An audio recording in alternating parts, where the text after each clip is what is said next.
This podcast was recorded on the ancestral lands on Treaty 1 territory, the traditional territory of the Anishinaabe, Cree, Oji-Cree, Dakota, and the Dene peoples, and on the homeland of the Métis Nation. This is Humans on Rights, a podcast advocating for the education of human rights. Here's your host, Stuart Murray. You know, human rights is one of those areas where you think about awareness, you think about activism, and you think about, are the two intertwined? Do you need one or the other, particularly when you look at issues through a human rights lens?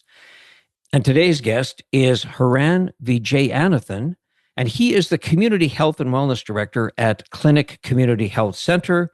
And we're going to talk a little bit about awareness and activism. Haran, welcome to Humans on Rights. Well, thank you for having me.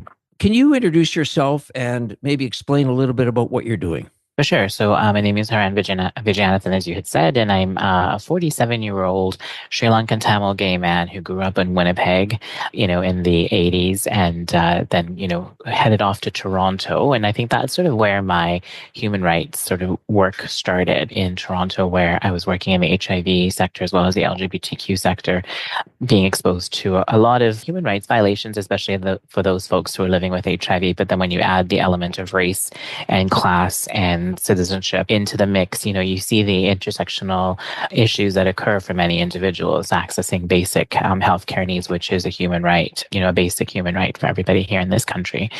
And then I finished my career as the executive director of the Alliance for South Asian AIDS Prevention there. Where I really took it to the hilt, where I challenged the Toronto Police Service organization, along with one of my board members, on racism, homophobia, and classism within the Toronto Police Services that led to the disappearance and the murder of 6 men who were from South Asian, Middle Eastern communities, and then 2 white men.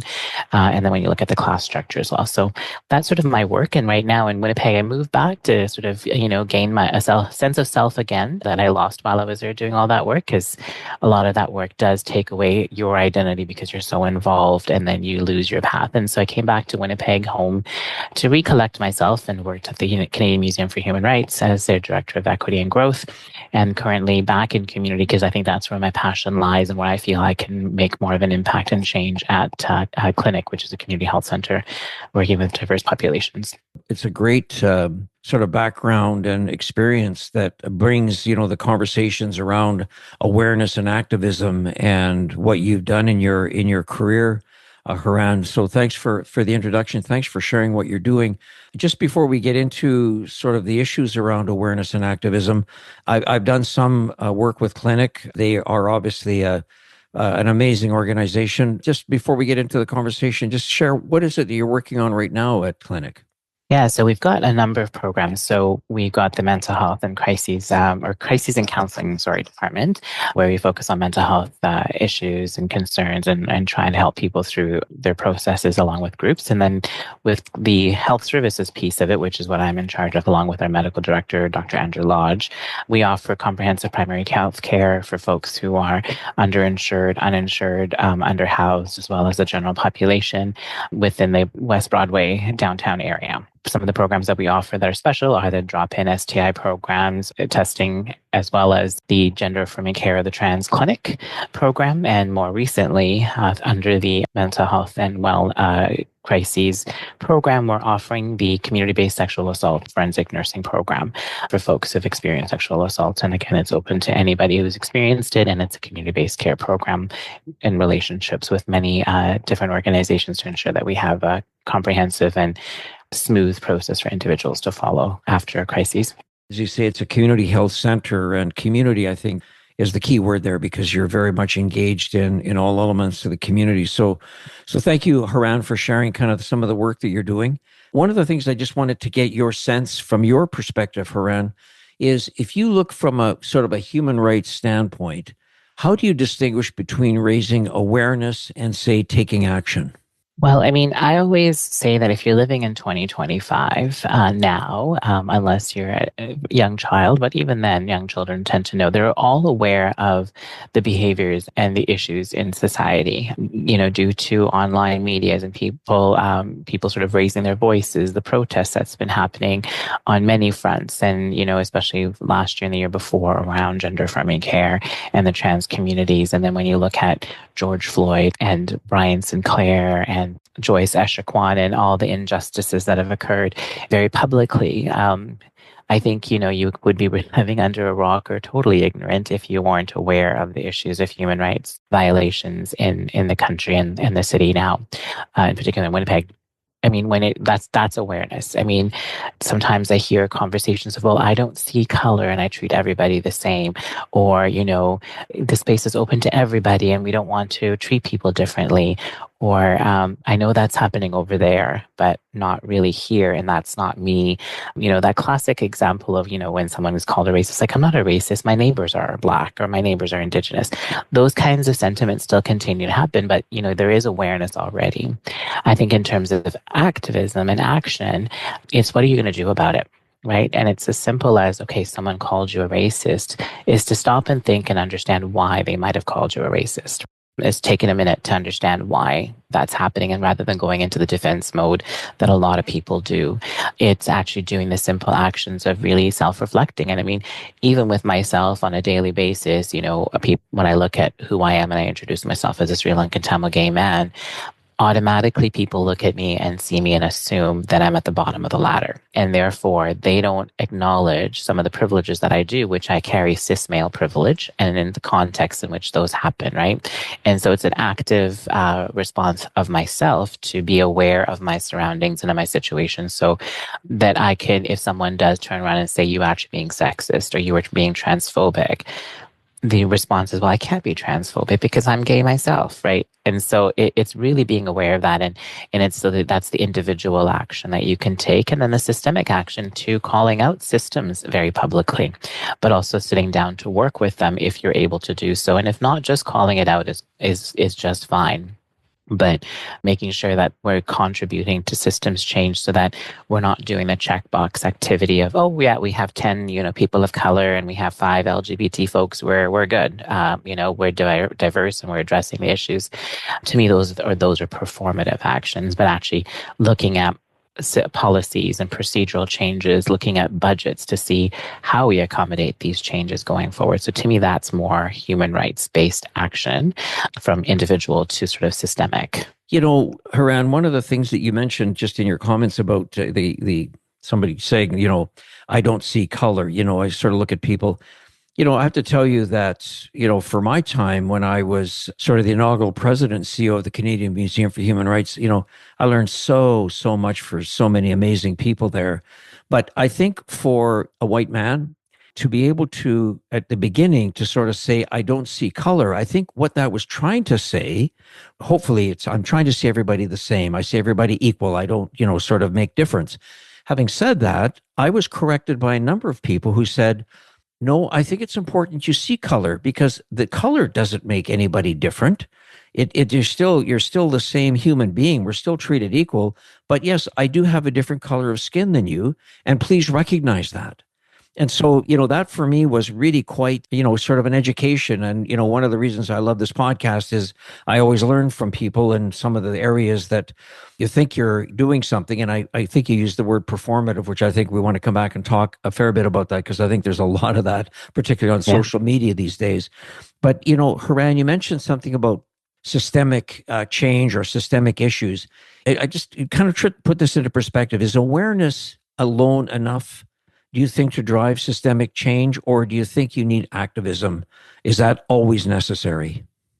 It is always necessary. Awareness is great, and I think it's Martin Luther King, and I'm going to not quote him on the big, but, it's the moderate liberal that's more of a problem than the right-wing conservative, or to something that effect that Martin Luther King had said. And that always sticks with me. And I wish I could do better to remember the quote, but I don't.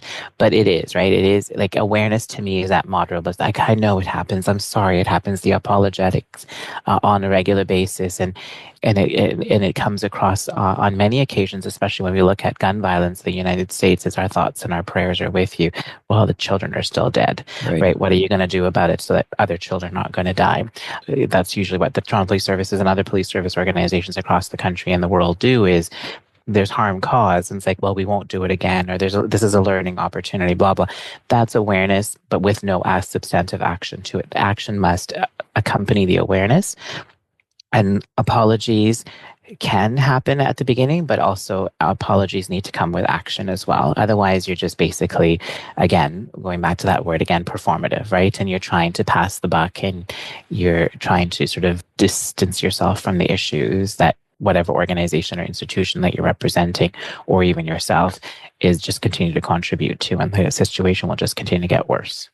And when you're having conversations or making presentations, Haran, as you would do with your history of what you've done professionally with your career, do you find that people are open to really understanding the difference between awareness and activism, or do you get a sense that people start kind of nodding their head up and down even before you're finished the sentence, which is to sort of say, no, I do understand it, but you're looking at them and saying, I'm not sure you do.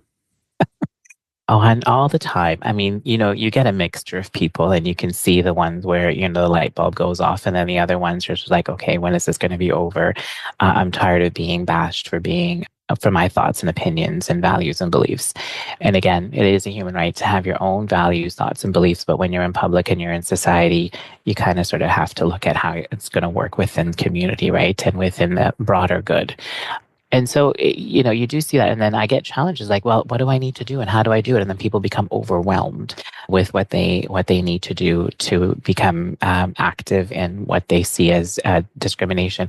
But then also you look at those individuals who want to make a change and want to make a huge difference in society and what they see, but they're also afraid for themselves, because then that means backlash against them in terms of potential employment loss, potential of credibility within community, within society, in their own circles, etc. And so action doesn't come, but awareness is there, and then they do their best to do what they can. So it's not easy. Like even for example, when I went to challenge the Toronto Police Services, I was hugely afraid. And my mother would call me and say, you got to be careful what you're saying to them, because then they might come and hurt you. And I'm like, Mom, we're not in that time of the world right now where that kind of power can enforce. And we're not in that kind of a country.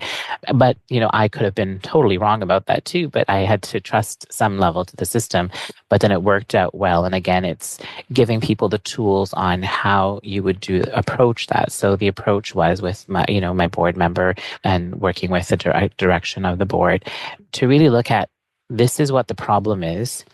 This is how we want you to handle it. How are you going to work with us, right? And sort of if we can have a template that makes everybody feel comfortable to do what they need to do. And leadership. I mean, if you're a leader in an organization or institution, you can put your neck out on the line a little bit more than the folks in entry-level positions or even middle management. So I think there is a level of bravery that needs to exist when you're engaging in action. But again, to your question, you get the gamut, but people do get overwhelmed. And then that tends to be the stopping point of what they're going to do next. And then it just continues to be awareness. Yeah. So Haran, can you maybe just share, from your perspective, one of the successes you were able to achieve with your relationship with the Toronto Police Services?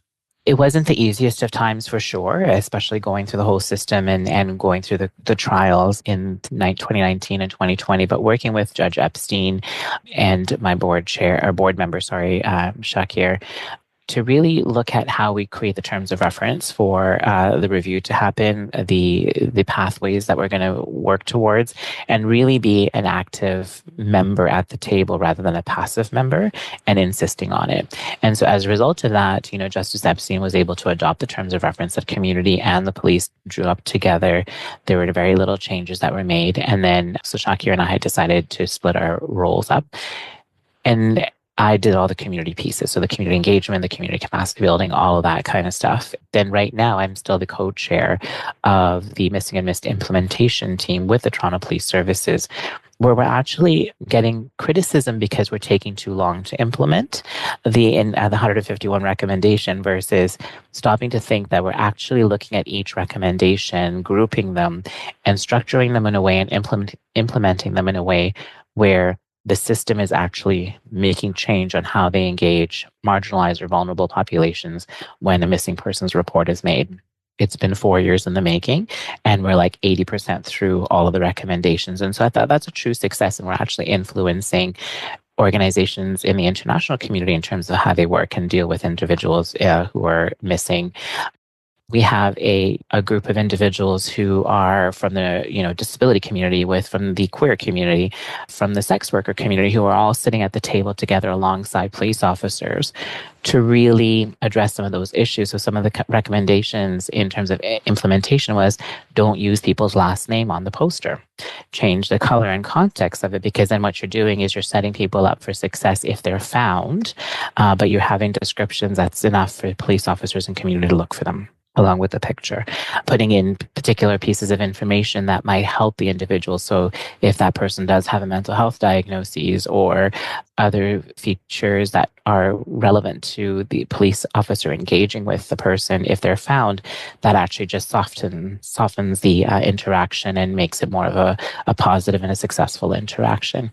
So it's those kinds of things that we're actually putting in place, where I'm really proud to say that activism and then action and partnership actually has led to systemic change as it addressed that. Are they perfect? Absolutely not. Is there always room to grow? 100%. And so also building that into that structure is, how do we make it so that the processes are nimble enough that when, as community changes, which they will, and communities grow, that the process also changes along with it.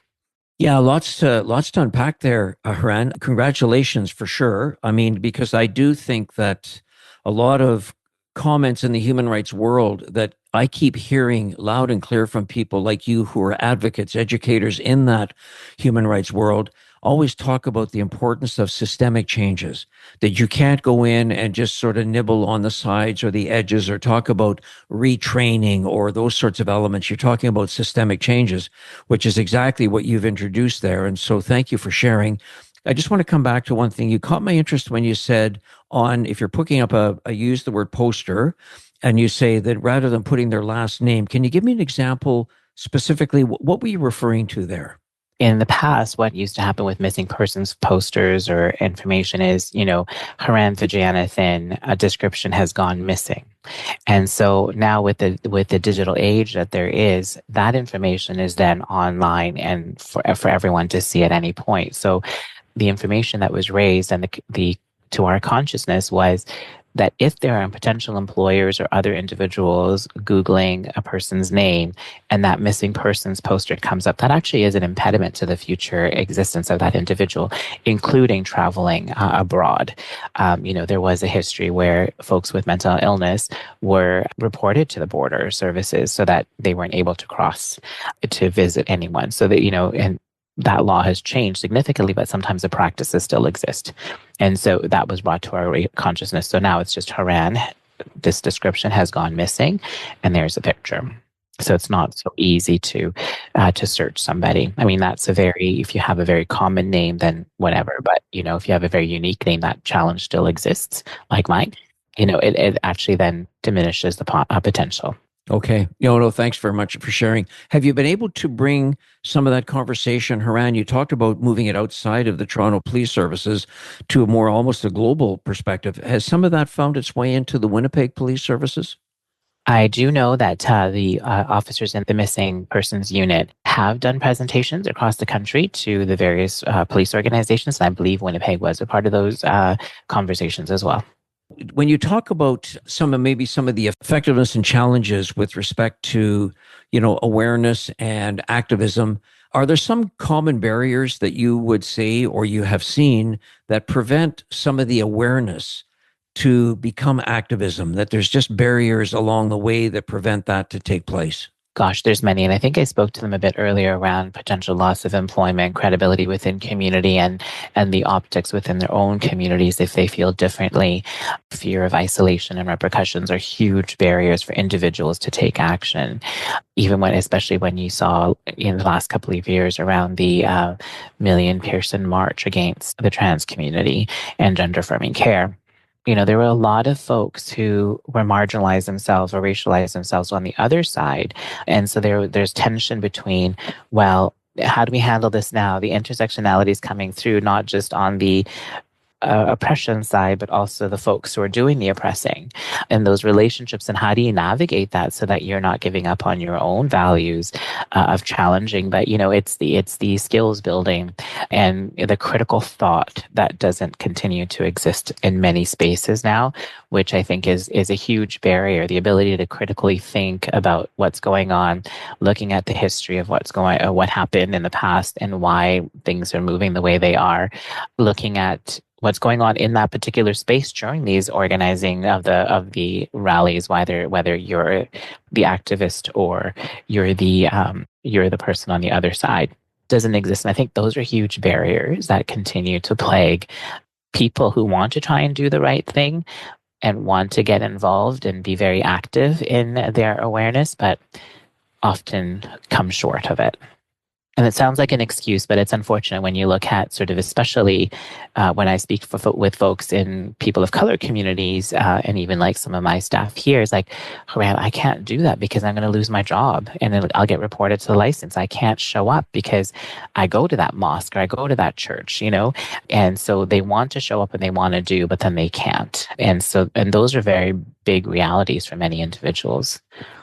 And those barriers, Haran, are they something that is just evident in communities like, sort of in Canada, or would you say that's something that would be carried across sort of a more global perspective? Because I'm only asking that in the sense that from what you see in your world, there are barriers that exist in communities that are like by design put in so that there can be no availability. Awareness can be made, but no activism can possibly follow. Yeah. But is that something that you would say is endemic to certain communities or cities, or is that just kind of more of a broad statement? I think that's more of a broad statement. I mean, even if you look at from racialized communities, if you look at folks, of what was happening in Russia and the queer community, there's a lot of Russians who actually don't believe in persecuting folks who are LGBT identified, but can't really say anything, or even China. So a lot of those countries that we kind of sort of say they're the bad people, there are not all bad people. They all believe in human rights and they all want to make a change, but then they have systems that cannot accommodate opposition. And so that's why they come here. And then, when they come here, they're still part of those communities that still limit them as well. Some people are brave and they do put their face forward because then they can fit themselves into other communities. But then when they go into other communities, they face racism or other forms of discriminations, when a discriminatory behavior when they're in those communities. So it really does pose a huge problem in terms of belonging and how do you see. And so again, everyone really needs to understand all these intersectional identities and how they kind of move within different spaces, and how are we going to support one another through this whole process. And I have many people on sort of the, if you want to call it the left side, who are participating in racist behavior on a regular basis, right? Again, it's like, I don't see color, I love everybody, but they're also going to show up to that protest. But they're also going to say something racist in a party in the guise of having a conversation. So it really is, again, down to that education. Awareness is good, but it's really the education and what people need to do to move things forward. Full disclosure on this, Haran, maybe a bit of a loaded question.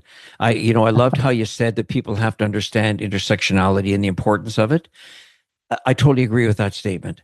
But what I guess I would love to ask you is, when you say that people have to understand, I mean, that's not a finger pointer. I mean, what you're saying is that understanding and that education is important to bring that issue forward so that people can look at it with more of an openness. And I think that's where the understanding comes from.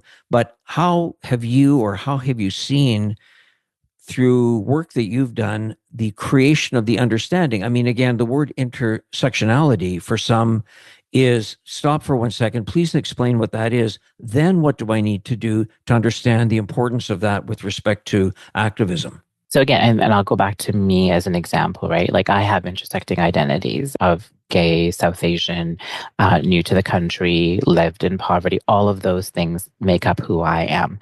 But when I'm in spaces, in particular, and I can speak about, the gender affirming care program that we have here at Clinic, is to sort of look at, if I said something transphobic and my folks have said, Haran, that was the most transphobic thing that I've ever heard, it's me not going into defense mode and an apologetic mode. It's like, whoa, it's that taking of that second to to understand what happened there and what things I said and what things I didn't say or should have said that caused this behavior. And then having an informative conversation or a dialogue. Again, not in the apologetic or defensive sense. And I think that's the relationship that I've built with my team here and many folks in the community. Okay, so what did I do wrong here? Help me understand. And then apologize, and then don't do it again. Right? And people, go into this, I'm still learning, I'm still trying to understand, I'm too old for this, this is not what I learned from, this is not my training or this is not my teaching. Well, I mean, you're a lifer for students, so don't worry about when you were learning what you learned. It's the unlearning of stuff. I feel like I'm dumbing it down too much, but at the end of the day, that's basically what it is, right? I appreciate that because, again, and I apologize for interrupting, but I think it's super important for anybody who's listening to this podcast. A lot of people will have been learning everything that you've been saying, Haran. For a number of people, it's a learning opportunity to really understand. So when you take a moment and to really explain your relationship, your personal relation to intersectionality, I think that's a great way to start a grounding so that they can start moving the discussion forward. From time to time, there is obviously an age gap as we're going through things like pronouns, even sort of what I would call opportunities, Haran, where people sort of say, well, there's only two sexes, which means, and people could say, yeah, exactly, which means there's only two genders. And it's like, just a minute, hang on for a second. You know what I mean? But, people look at those and they interchange them and say, no, gender, sex, same thing. It is not. And it's part of that learning that allows, I think, the conversation and more openly, I think, from a human rights perspective, the acceptance of people to understand that, yeah, we are trying our best to all be equal here, but it requires that systemic sort of opportunity to really engage. When you say something about coming from you because you're highly educated, highly trained, highly experienced, I'll just use your term, and I don't mean in a derogatory, it's an important thing, but to say dumbing down, to simplify, I think that's really, really critical in this conversation. No, for sure. And again, that's the teaching and that's the learning. I mean, there's been such a huge pushback against having these important conversations and acknowledging your own privileges that you hold, even though people have been trained, cis white men, heterosexual, are at the top of the ladder and everyone else, which is true in many contexts. And the system was set up that way to benefit that particular group of people. However, through the work of human rights action and over the number of years, people have gained different rights along the way that then privilege. So again, when I look at myself, my cis gay privilege of a cisgender male privilege who currently now holds a title of director who makes a certain amount of money, in some of those spaces, I actually can cause harm, especially if, folks are from a gender diverse community or racialized other than who they see me as. And again, those could be assumptions, but those assumptions are based in people's past experiences. So it may not be you, but it was someone who looked and acted like you at one point. So that relationship building, and again, Indigenous communities have been saying this forever. And I think in one of your podcasts, you talked about taking a look at a treaty and reading a treaty. And the relationships that come as a result of that is holding true to those relationships, right? And that means you have to be open to being wrong. You have to be open to being challenged. And you have to be open to having a conversation without being offended. If you've caused the harm, then acknowledge that someone is mad at you and allow them to have a conversation with you. And then you need to debrief with somebody else like that. They don't become that debrief person, right? And so again, with my staff, my folks here, we have that honest conversation on a regular basis. And because we were able to build relationships, we can say and do things in a more transparent way and allows us to get things done sooner than later. And again, but then we get to think about all the different things. So when we're now translating that project or program into community, then it's like, okay, we thought about all of this, like what people are going to say, what people are going to experience, and how are we going to manage this. And so we're building a more robust and inclusive programming for community then who can have a better experience with us when their experience has never always been the greatest with us. So that's where leadership comes in, or that's where people recognizing their privilege comes in to have those conversations. And it's not clutching the proverbial pearls because you've been offended. Yeah. Yeah. Well said. Haran, would you sort of look at the landscape in Toronto? I mean, it's a bigger city than Winnipeg. I'm going to give you sort of a sense to do a comparative from your perspective. I mean, I've lived in Toronto for a number of years. I mean, it is, you can disagree with me if you like on this one, having spent time in Toronto as you have. I wouldn't say that Toronto is much more diverse than Winnipeg. It's just it's a bigger city, and so there's a lot more issues that go on, a lot more energy, a lot more things that happen. But from your perspective, Haran, would you look at the landscape in Toronto and the landscape in Winnipeg from the sense of the opportunity for the community to be activists on human rights issues? Would you say that there's a comparison between the two that you would like to make an observation on? That's a very interesting question. I think with more people, the opportunity to be more action oriented is far safer than it is in a smaller city like us, ours, where, you know, you're recognized, even in a large group of people. And I think that would be the comparison that I would make. 100%. There are lots of people here, but there's a lot of people that don't show up to protests and things like that, or really speak up and out, again, for that fear of repercussion from their own community or whatever that might look like. Whereas in Toronto, you can blend a little bit more. So if that camera pans or, you know, a picture is taken, chances are you're not going to be in that picture, or you could sort of, you know, figure something out. So I think it's that safety factor of being able to be open and honest about how you feel. But we also live in a very conservative province. So politically, it could also be detrimental for individuals, especially those who are marginalized, who have a lot to lose. So if you're new to the country and you're participating in protests or things like that, that also then harms you in different ways. And so just being open to that. So I think that would be the only observation that I make. But when I work in organizations, unless there's an intentional hire, or, you know, it's still a very white organization. It's still very white at the tops of many institutions across this province. And so oftentimes, you know, you have your small table of people of color who are employed, or, you know, even though you want to increase diversity. And even when you look at, you know, Indigenous community engagement in different institutions, the numbers are still quite small. And yet we have the largest population of Indigenous urban folks in the country. But when you look in Toronto, it feels, and it's quite visible and transparent, that there's far more diverse opinions and thoughts within institutions and employment, even in the police organization. However, those individuals may have adopted the mainstream attitudes, values, and beliefs for survival or not, and that's just how they believe. And so they contribute to the harms as well, because that's what they feel they need to do to be able to survive and thrive and be a part of the organization. And that happens here as well. I don't know that answer that clearly, but it is quite complex. You know, kind of just having lived in both cities as we both have, it's just interesting to your lens that you bring would be much different than mine at that point, because that I was doing so much different things when I was in Toronto. Haran, one of the things I wanted to just get your thoughts on is this conversation is around human rights, around awareness, and around activism. What role, good, bad, or indifferent, have you seen social media play? And, you know, seems to me, we talked a little bit at the outset about performative. Seems to me that social media gives a tremendous platform for people who want to be performative. But I'd love from your perspective to see, how do you see using social media to move from awareness into activism? Oh dear. Well, social media has taken on a life of its own. And so anybody and everybody can post anything that they want to on it. And therefore, again, it's that element of critical thought that is not taught to many people to really verify if this information is correct or not. Many institutions are talking about, taking pictures and saying, oh, Black History Month this, or Asian Heritage Month, we had samosas for lunch, those kinds of things. It's like, I'm simplifying it, but it's true. I joke all the time and it's like, oh yeah, people understand the South Asian culture because they've gone to Fulkaram and had a couple of samosas and a roti.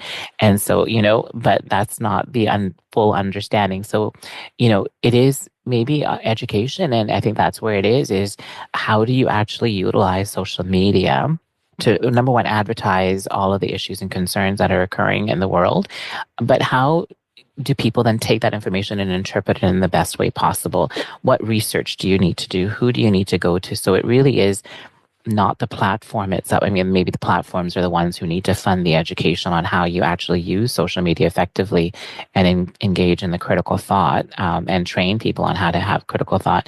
And I think that's why we have the issues around, the MAGA folks in the United States and folks similar like that in Canada who say, oh, you know what, it's the immigrants who are causing the drug problem in the country, and when it really isn't, right? And how do you then help people understand and inform them on that rather than just focusing on one piece of information that people then weaponize?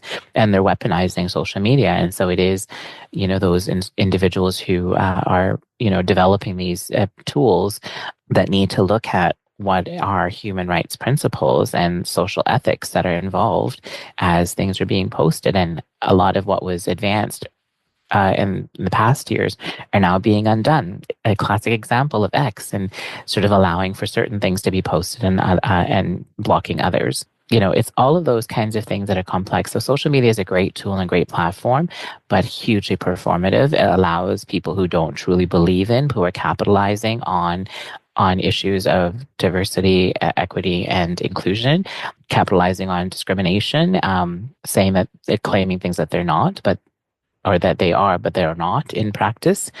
So it's a huge money-making industry. So capitalism, it's a part of that lovely fabric of capitalism that we have to undo. But again, it is, if we can educate people on how to properly use social media, glean information, validate and check facts.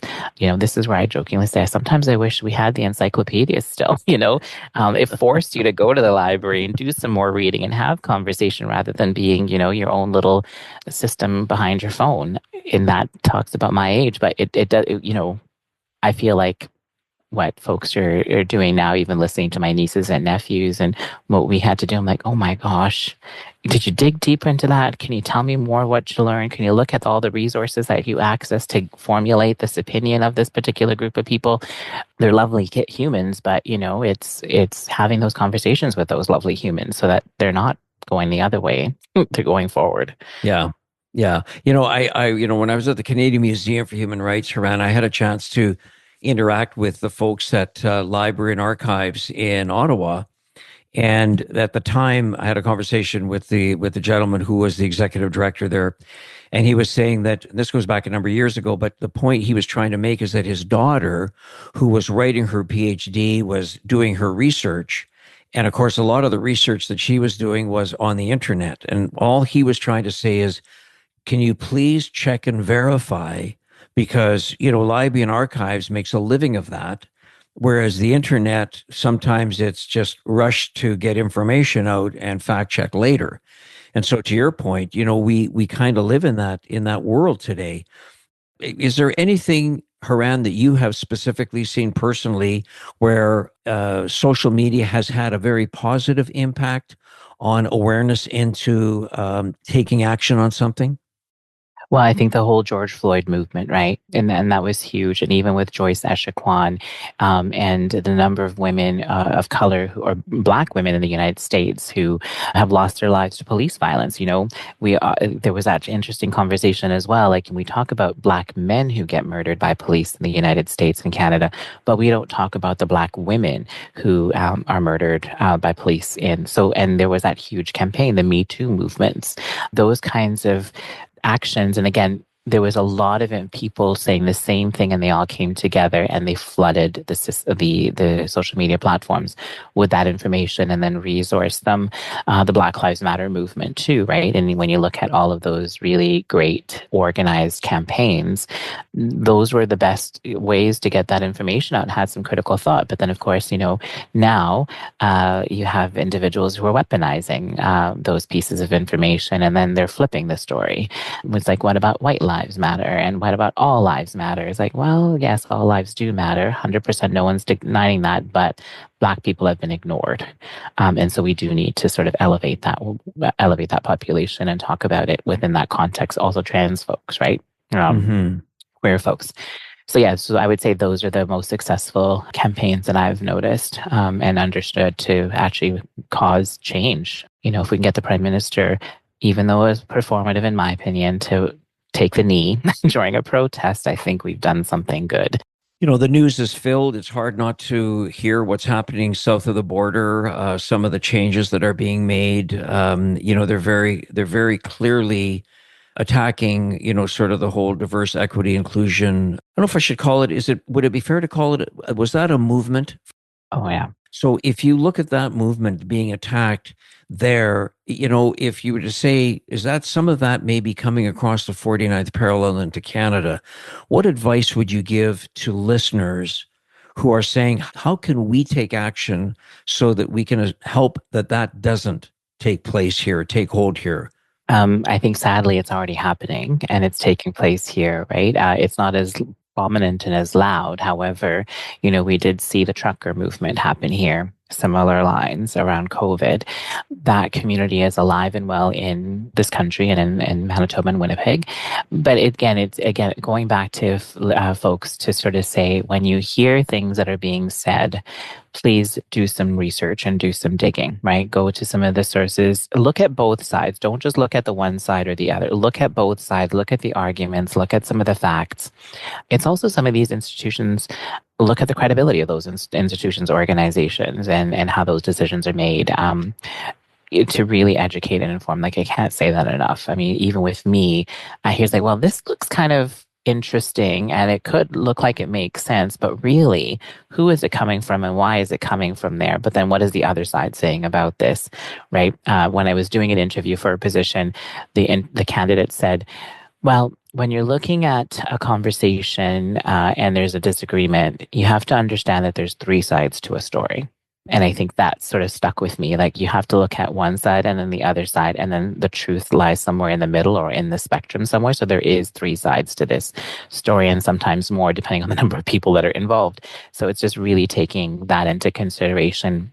Again, it's a simple thing to do, but really fact check, do your research, and have a solid understanding of what's happening, not an emotional reaction. And emotions are a good thing. Have that emotional reaction, but take a minute to check it. And that applies to social media. That applies to when someone challenges you.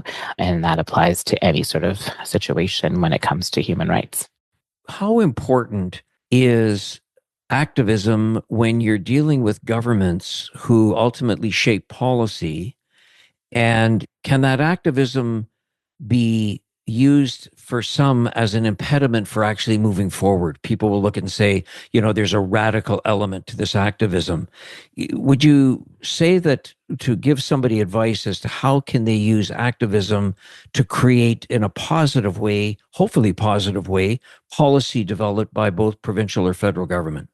Yeah, for sure. And I think, defining activism is another way. There's many different ways that you can be an activist or engage in activism, right? There's education activism, and then there's your full-on protests and anything in between. So one thing with the police that we did is we basically said, here's your problem. This is what we are calling you out on. And I think it is quite valid, because when you look at all of the patterns here, it is quite valid. This is what we need from you, and this is how we're willing to contribute, right? So that, I would say, that's more of an education engagement form of activism that we did with the Toronto Police Services, which was fruitful. It moved us in the right direction. And I think that's the same thing with governments is, again, look at both sides and find that middle ground that you can sit down and have a conversation about. I mean, there's something that we did here where I met with the Women and Gender Equity Manitoba folks. Jamie Carnegie was in it at the time as the executive director. And we had a conversation to say there isn't a strategic plan for LGBTQ2S engagement in Manitoba. There's a provincial strategy, but there isn't one for Manitoba. And while that might seem radical to some, it actually isn't radical. It's actually like, how are we going to create a plan so that we're more intentional and engaging in systemic change when it comes to this particular group of people? And you can apply that to any group of people.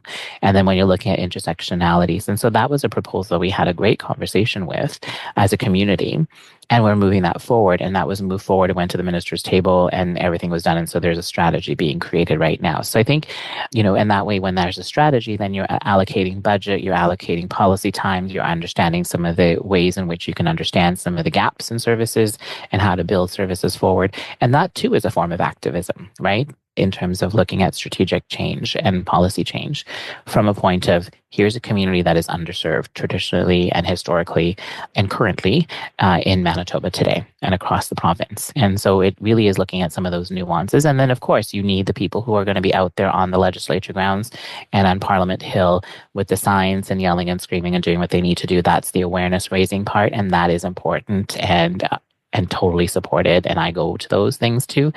But again, there's that other piece of now action and engagement with that piece. So you need to look at all that. And governments, again, should not be afraid of radical change. If it wasn't for radical change, we would not be here, right? We would still be living in Mississippi burning and all of those eras of Jim Crow, and even with, residential school systems here in Canada and other forms of oppression where we didn't allow folks to come off the Komagata Maru, or, when Jewish settlers tried to come to Canada and we left them sitting on a boat as well. And so we have our own shady past as well that we need to reckon with, and that the changes happened because they were radical, people protested, and then we sat down and we had a conversation on how we're going to move forward.